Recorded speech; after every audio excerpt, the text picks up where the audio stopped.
The sound was a solid thing. It was a physical weight that pressed on the walls of the great barn, a low, guttural roar that seemed to rise from the belly of the earth itself. Elias Thorne stood in the vast, calm space between the outer walls and his small inner cabin. He felt the vibration through the soles of his boots, a deep thrumming that travelled from the stone foundations up through the massive timbers of the frame. Outside, the world had vanished. There was no mountain, no sky, no trees, only a churning vortex of white. The blizzard had consumed everything. He ran a hand along a colossal post, the wood smooth and cool under his calloused palm. He had hewn this timber himself, squared it with a broadaxe until his shoulders screened with fire. Now it stood against the storm, a silent testament to a summer of sweat and ridicule. The wind hit the north wall with a percussive blast, a sound like a freight train derailing. The entire structure shuddered, a deep groan echoing in the vaulted darkness above. But it held. It was designed to hold. A soft nicker came from the integrated stall to his right. Elias turned and walked toward the sound, his footsteps quiet on the packed earth floor. Copper, his steady chestnut horse, pushed his head over the stall door. The animal's eyes were wide, but calm. He trusted the man, and he trusted the shelter the man had built. Elias stroked the horse's muzzle, feeling the soft velvet of his nose. The air inside the barn was cold, but it was a still, dead cold, free of the wind's life-stealing bite. It was the cold of a cellar, not the vicious, invasive cold that was currently scouring the world outside to the bone. From within the small cabin, nestled at the heart of the barn, a faint yellow light glowed. The smell of pine smoke and brewing coffee touched the air. It was an island of warmth and safety, protected by the very structure everyone had called his folly. The wind howled again, its voice rising to a maddened shriek, and Elias Thorne listened. He heard the rage of the storm, but he also heard the quiet, steady strength of his own conviction, made real in wood and stone. The earth held. The arch held. And inside, man and horse waited for the world to be reborn. 6 months earlier, the air had been full of the scent of thawing earth and wild onion. Elias Thorne stood in the surveyor's office, the plans he had drawn on tanned deer hide spread across the cluttered desk. Mr. Thompson, a man whose world was composed of neat lines and tidy numbers, peered at the drawings through his spectacles. He tapped a finger on the central depiction, a small, sturdy cabin entirely enclosed by a barn of monumental proportions. "Let me be certain I understand, Thorne," Thompson said, his voice laced with a weary condescension he reserved for prospectors and dreamers. "You intend to build a barn over your cabin?" "That's the core of it," Elias said. His voice was low and even, the voice of a man who did not waste words. "It creates a dead air space, an envelope. The best insulation is air that cannot move. The outer structure breaks the wind and sheds the snow. The inner structure holds the heat." Thompson took off his spectacles and polished them with a handkerchief. He was buying time, trying to formulate a response that was both dismissive and official. "And the justification for such a monumental undertaking? Your current cabin has seen you through a dozen winters, has it not?" "The coming winter won't be like the others," Elias stated. It was not a guess, it was a fact. "I was a scout for the cavalry, 20 years in the high country. You learn to read the signs. The rings on that old stump pine I cleared last year were telling a story. Every 40 years or so, there's a cycle, a deep, brutal winter, followed by a wet, violent spring. The Ute knew it. Their old tales call it the White Hunger. He pointed to the plans again. The squirrels are hoarding pine cones they don't normally eat. The bark on the north side of the aspens is thicker than I've ever seen it. The streams are running lower than they should be for this time of year. The earth is thirsty. It's preparing. I'm doing the same. Thompson let out a short, dry laugh. He pushed the deerskin back across the desk. Thorne, the county requires plans for tax assessment, not for indulging in folklore. A barn is for livestock and hay, not for wearing as a coat. Build your barn. Build it as big as you like. But this is madness. Pure folly. The word followed Elias out of the office. Folly. Within a week, it was all over Prospect's Gulch. Thorne's folly, they called it. Men would stop their conversations when he entered the general store, a smirk playing on their lips. Children would point at him as he rode past on Copper. He was the crazy old scout building a house for his house. He was the man who listened to squirrels. The ridicule was a constant low hum, like bees in a distant field. It did not touch him. He had his work to do. His first task was the foundation. He did not simply clear the ground, he excavated it. Using a spade, a pickaxe, and a wheelbarrow, he dug 12 deep pits, 4 feet by 4 feet, sinking them a full 6 feet into the rocky soil until he hit the granite shelf that underlay his entire property. He had learned in the army that a structure was only as strong as what it stood upon. The townsfolk, watching from the road, shook their heads. He was digging a foundation for a fortress, not a barn. Into these pits, he laid a bed of crushed stone for drainage, tamping it down layer by layer. Then the real work began. With Copper dragging a stone boat, he hauled massive, flat-topped boulders from a creek bed a mile away. These were his footings. Each one was a labor of Herculean effort, positioned with levers and rollers, settled into place with a groaning finality that seemed to satisfy him. On top of these, he began to build up piers of mortared riverstone, using a lime mortar he mixed himself.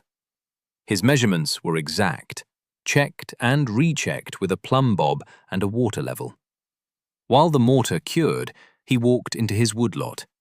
He did not look for the straightest trees, but the strongest.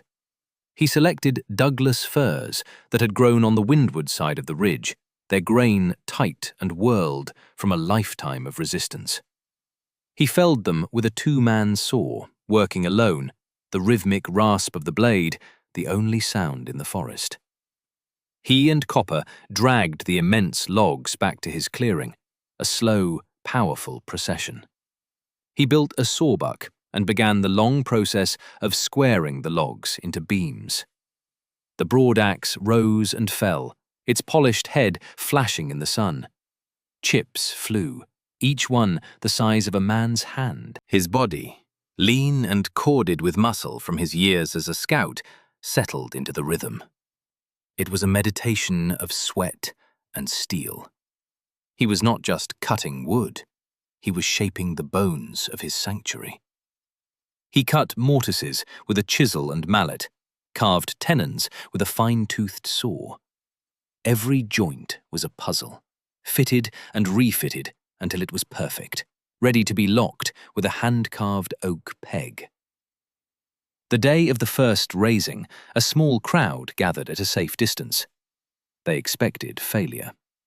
They watched as Elias rigged a gin pole, a complex web of ropes and pulleys anchored to a stump.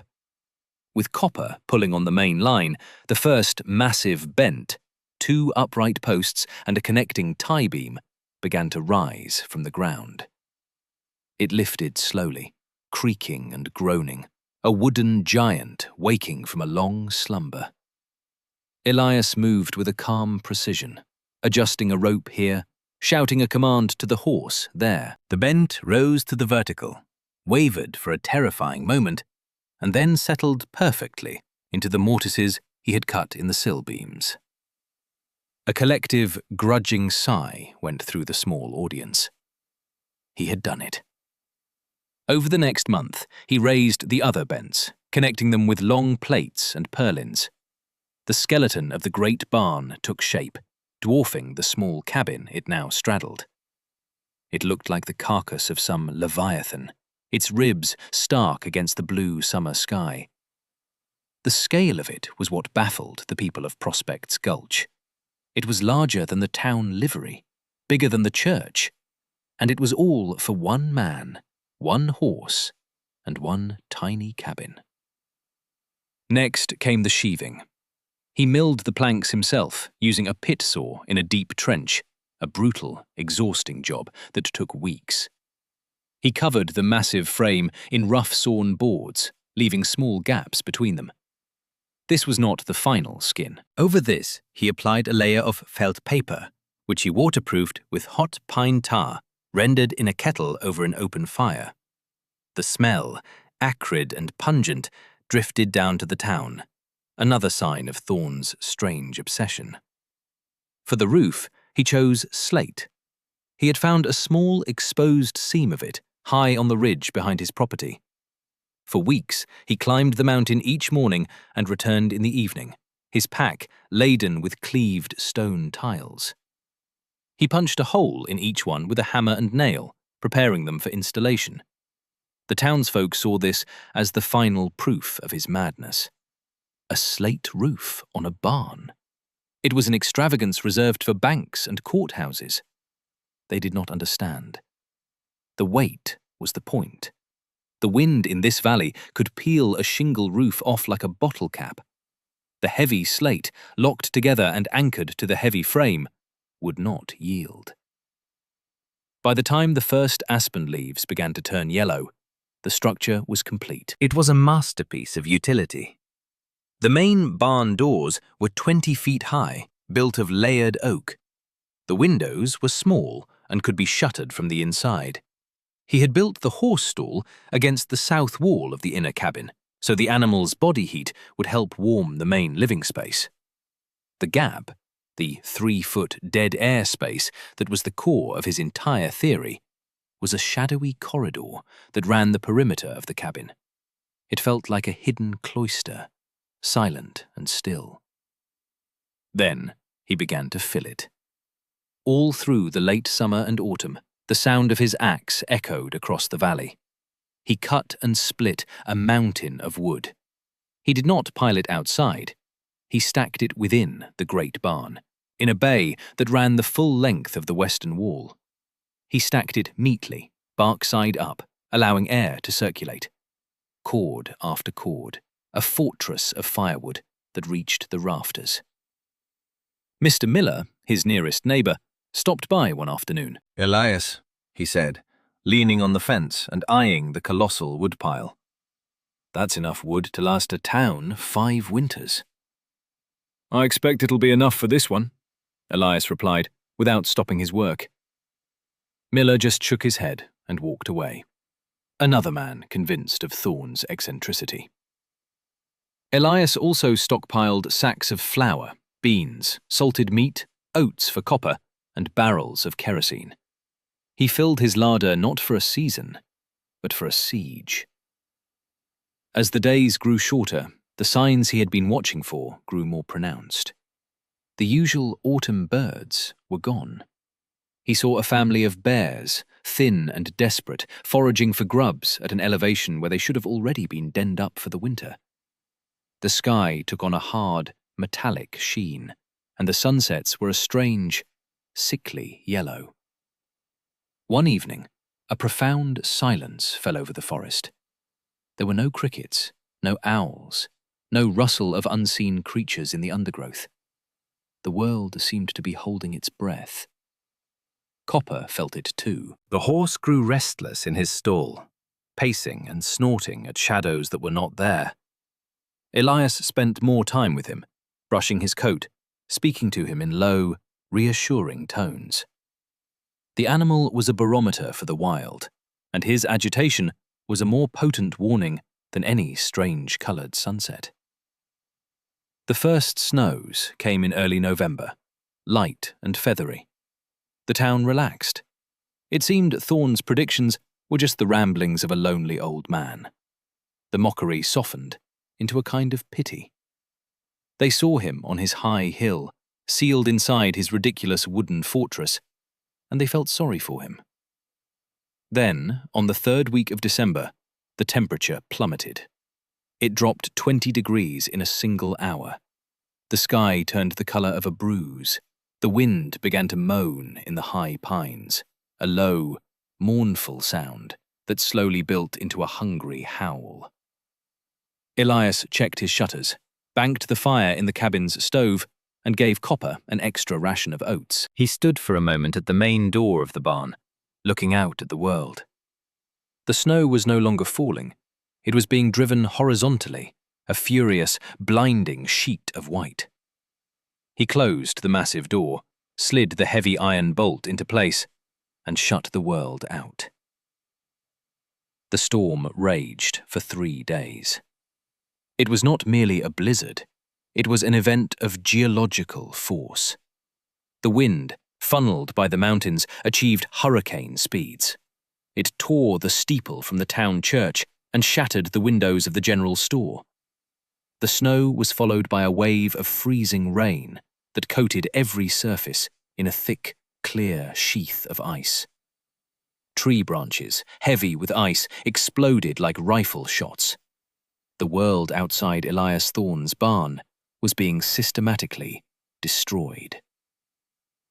Down the hill, the Miller family was fighting for their lives. Their well-built, sensible cabin had become a trap. The wind had stripped shingles from the roof, allowing fine, penetrating snow to dust everything inside. Their firewood pile, left outside as was customary, was now a solid block of ice beneath 3 feet of snow. John Miller had spent hours trying to chip pieces free, his hands raw and bleeding, with little success. Inside, the cold was relentless. His wife, Sarah, huddled with their 2 small children under a pile of blankets, their breath pluming in the frigid air. The fire in their stove had dwindled to a few sad embers. Worse, the chimney had become clogged with ice, and a foul-smelling smoke was slowly filling the single room.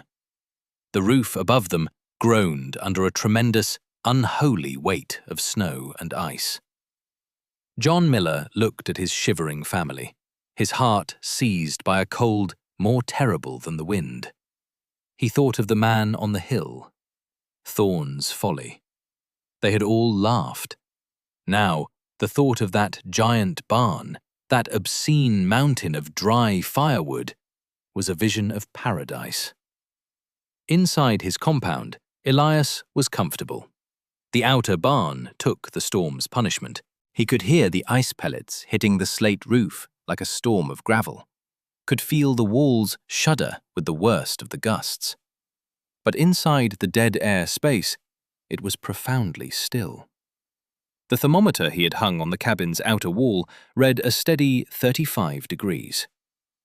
Inside the cabin itself, with a small, efficient fire ticking in the stove, it was a pleasant 70. He had access to all his supplies. He could tend to his horse, eat a warm meal, and read a book by the light of a kerosene lamp. He was not merely surviving, he was living. The storm was an abstraction, a great noise beyond his walls. On the morning of the 4th day, between the shrieks of the wind, he heard something else, a faint, desperate cry. At first, he thought it was a trick of the storm, the wind mimicking a human voice. But then he heard it again, closer this time. He pulled on his heaviest oilskins, wrapped his face in wool, and lit a hooded lantern. He had planned for this, too. Before the winter, he had strung a heavy rope from the barn's main door to a series of massive ponderosa pines. a lifeline leading down the trail toward the Miller place. He unbolted the door. The wind tore it from his grasp, slamming it back against the wall. A wall of snow and ice-flecked air blasted into the barn. He leaned into the gale, holding the lantern low, and stepped out into the maelstrom. The world was an incoherent chaos of motion and sound. He found the guide rope, his gloved hands closing around its stiff, frozen fibers. He followed it, leaning hard against a wind that sought to tear him from his feet. 50 yards down the trail, he found him. John Miller was face down in a snowdrift, one hand still outstretched toward the rope he had been unable to reach. He was barely conscious. Elias hauled him to his feet, slinging the man's arm over his shoulder, and began the brutal, slow-motion fight back to the barn. He half-dragged, half-carried Miller inside, bolting the door against the storm once more. He stripped off Miller's frozen clothes and wrapped him in horse blankets near the cabin stove. As the man slowly thawed, he choked out his story. His wife, the children, the collapsing roof, the smoke. Elias listened, his face grim. He knew what he had to do. He prepared his rescue sled, a heavy-duty sledge he had built from hickory. He loaded it with blankets, a thermos of hot broth, and more lanterns. Then he went to Copper. He fitted the horse with the heavy pulling harness. The animal was agitated by the open door and the roar of the storm, but he stood steady for the harness, trusting the man. Leading a horse out into that blizzard was a fool's errand, a suicide mission. But Elias Thorne was not a fool. He was a scout. He knew the land, and he had prepared. He tied the sled rope to Copper's harness and tied a second guide rope from the harness to his own waist. He would use the horse's strength and his own knowledge. He reopened the door and led Copper out into the white hell. The journey to the Miller cabin was an epic struggle against the elements.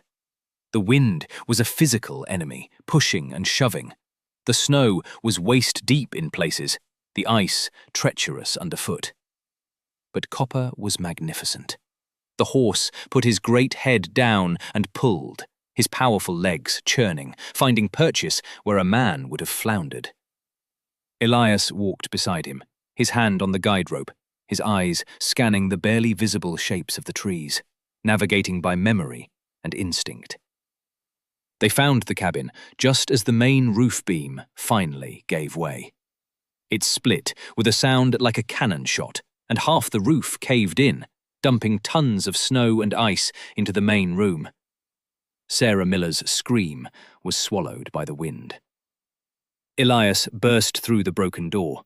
He found her shielding her children from the falling debris, her face streaked with soot and tears. He worked quickly, bundling the children in the warm blankets from the sled, forcing the hot broth on Sarah. He got them outside and onto the sledge. The journey back was even harder, pulling against the wind, but the thought of the warm, safe barn drove them on.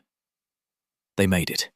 He settled the terrified but living family inside his small cabin, giving them his own bunk, while he took a blanket and prepared to sleep on the floor. The Millers, who had laughed at his folly, now huddled in its heart, saved by the very madness they had mocked. The storm finally broke 2 days later. An eerie silence descended, the world muffled under a thick blanket of white. When Elias opened the great barn door, the light was blinding. The landscape was unrecognizable, a rolling sea of snow and ice, sculpted by the wind into fantastic shapes. His barn stood untouched, a great ark resting on a frozen ocean. He and John Miller emerged into the new world. They looked down toward Prospect's Gulch. The devastation was shocking. Roofs were collapsed. Outbuildings were obliterated. A thin plume of smoke rose from the center of town, a sign of some other catastrophe. It took another full day for a party from the town to make its way up the mountain. They were led by Surveyor Thompson, his face gaunt and grey. They were on snowshoes, carrying shovels, their expressions grim. They had come to dig for Elias Thorne's body. They stopped dead when they saw him standing outside the barn, hale and whole, with John Miller beside him. They stared at the massive, undamaged structure, at the wisps of smoke curling calmly from the cabin's chimney pipe, which was cleverly routed through the barn wall, shielded from the wind. Thompson slogged forward, his eyes taking in every detail. He peered into the vast interior of the barn, at the colossal woodpile, still immense, at the warm, safe horse in his stall, at the light of the cabin within. He saw Sarah Miller and her children emerge from the cabin, pale but alive. He turned back to Elias, his face a mask of awe and shame. "Thorne," he said, his voice cracking. We came to find you. We thought no one could survive this." He gestured at the barn. "We called it your folly. We laughed." He met Elias's calm gaze. "I was wrong. We were all wrong. My God, man, you didn't build a barn. You built an ark." Elias simply nodded. There was no triumph in his eyes, only a deep, weary sadness for what the valley had lost. In the weeks that followed, the Thorne place became a hub of survival.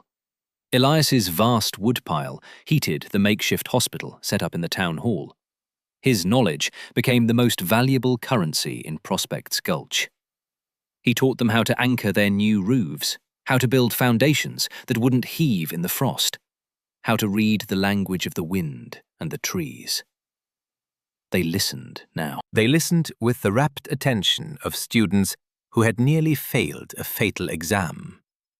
They learned the logic behind his folly, the simple, profound wisdom of preparation, of respect for the power of the natural world. Years passed. The town of Prospect's Gulch rebuilt, but it rebuilt differently. The new houses were sturdier, with steeper roofs and deeper foundations.